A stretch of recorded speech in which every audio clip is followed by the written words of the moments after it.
আমাদের মিনি পুকুরে আজকে মাছের পোনা ছাড়া হবে। এখানে অনেক প্রজাতির মাছের পোনা আছে।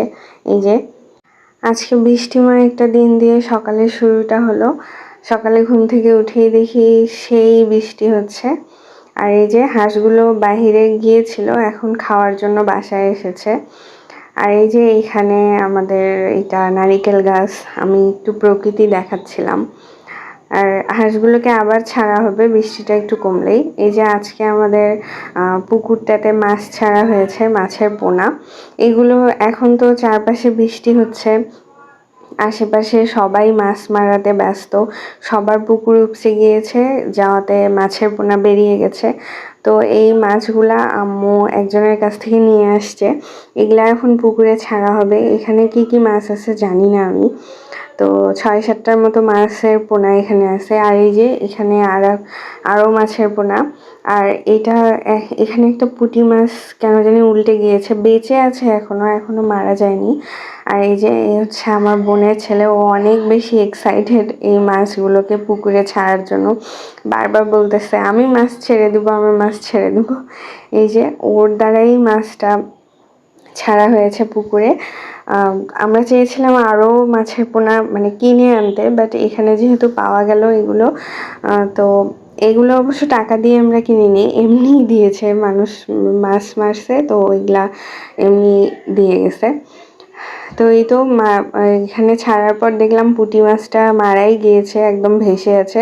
পরে এবার আম্মু ওটাকে তুলে ফেলে দিল, কেননা যেহেতু মারা গেছে। আমি দেখাই দিলাম যে আম্মু ওই যে পুঁটি মাছটা উল্টে গিয়েছে, ওখানে ভেসে আছে। তো এটা আম্মু তুলে নিল। তো এই তো আজকে তো মাছের উদ্বোধন হয়ে গেল।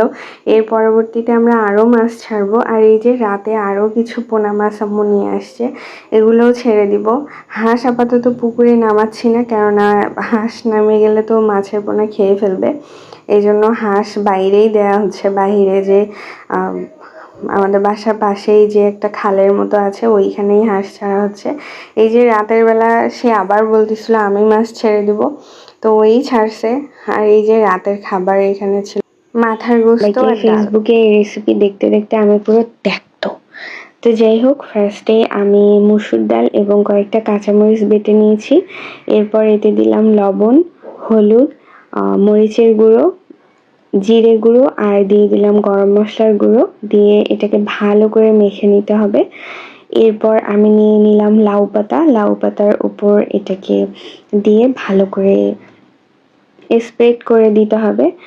ভিডিওতে যেরকম দেখা যাচ্ছে আপনারা এরকমই করবেন। আমি এটার কি ডেসক্রিপশন দিব বলেন।